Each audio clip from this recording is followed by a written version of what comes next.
She is wound up का क्या मतलब होता है और इसके जवाब में आप क्या कह सकते हैं, ये आज की इस वीडियो में सीख लेते हैं। शी इज़ वाउंड अप का एक तो ये मतलब होता है कि वह घायल हो गई है, लेकिन इसका मतलब ये भी हो सकता है कि वो इमोशनली घायल हो या किसी चीज़ के लिए टेंशन में हो या उसके दिल पर कोई चोट लगी हो। यानी कि जैसे हम ये कहें कि when someone says she is wound up, they are describing a person who is agitated, anxious and emotionally tense. यानी कि इसका मतलब ये है कि कोई व्यक्ति जब वुंडेड अप हम कहते हैं या वाउंडेड अप हम कहते हैं, तो इसका मतलब ये कि वो बहुत एंग्शियस है, बहुत टेंशन में है या इमोशनली वो स्टेबल नहीं है। यानी कि जैसे हम दिल पर चोट लगना कहते हैं वैसे वाली स्थिति में है। तो इसके जवाब में आप ये कह सकते हैं, it sounds like she is having a tough day. यानी कि ऐसा लगता है कि उसका बुरा दिन चल रहा है या बुरा समय चल रहा है।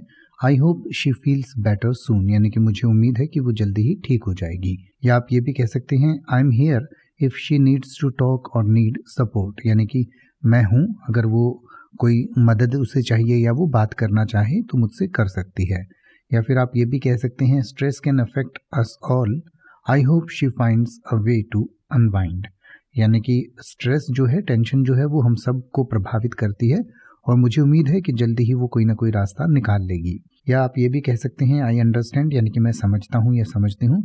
Sometimes we all get wound up. यानी कि कभी ना कभी हम सभी को ऐसा आघात होता है या ऐसे हम जो है टेंस्ड होते हैं, टेंशन में होते हैं। अब आप ऐसे ही किसी भी वर्ड का मतलब हिंदी और इंग्लिश में YouTube पर सर्च कर सकते हैं। आपको मेरी वीडियो मिल जाएगी जिसमें आप बिना किसी फालतू बकवास के सीधा उस वर्ड का मतलब समझ पाएंगे। तो ऐसी ही वीडियोस को देखते रहने के लिए चैनल को सब्सक्राइब करें और बेल आइकन को प्रेस करें।